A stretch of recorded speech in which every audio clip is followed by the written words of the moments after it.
నిర్మల్ జిల్లా బైంసా పట్టణంలో కాంగ్రెస్ రాజ్యసభ ఎంపీ ధీరజ్ ప్రసాద్ సాహును వెంటనే అరెస్టు చేసి సభ్యత్వాన్ని రద్దు చేయాలని బీజేపీ నాయకులు ఆందోళన చేపట్టారు.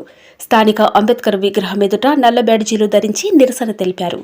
జార్ఖండ్ రాజ్యసభ ఎంపీ ధీరజ్ ప్రసాద్ సాహు ఇంట్లో ఐటీ దాడిలో వందలాది కోట్లు పట్టుబడటం కాంగ్రెస్ వారి అవినీతికే అద్దం పడుతోందన్నారు.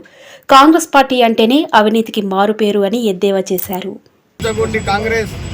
దాదాపు 70 సంవత్సరాల నుంచి అదే కరప్షన్ చేస్తూ దేశానికి నాశనం పట్టిన రోజులున్నాయి.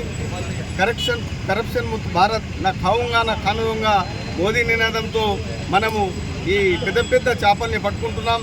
ఎందుకంటే ప్రజల సొమ్ము ఇది 350 కోట్లు అంటే దాదాపు ఇది ఒక్క స్టేట్ బడ్జెట్. కాబట్టి ఇటువంటి లంచగొండి ఈ సాహు అనే రాజ్యసభ మెంబర్ ఎవరున్నారో ఆయనకు తక్షణమే అరెస్ట్ చేయాలి. రాజ్యాంగబద్ధంగా ఆయనకు శిక్ష విధించాలి. ఆయన రాజ్యసభ మెంబర్షిప్ ని డిస్మిస్ చేయాలని కోరుకుంటున్నాం. ఎవరైతే ధీరజ్ సాహు గారు ఉన్నారో అవినీతికి పాల్పడ్డారో నిరసనగా ఈ కార్యక్రమం చేయడం జరిగింది.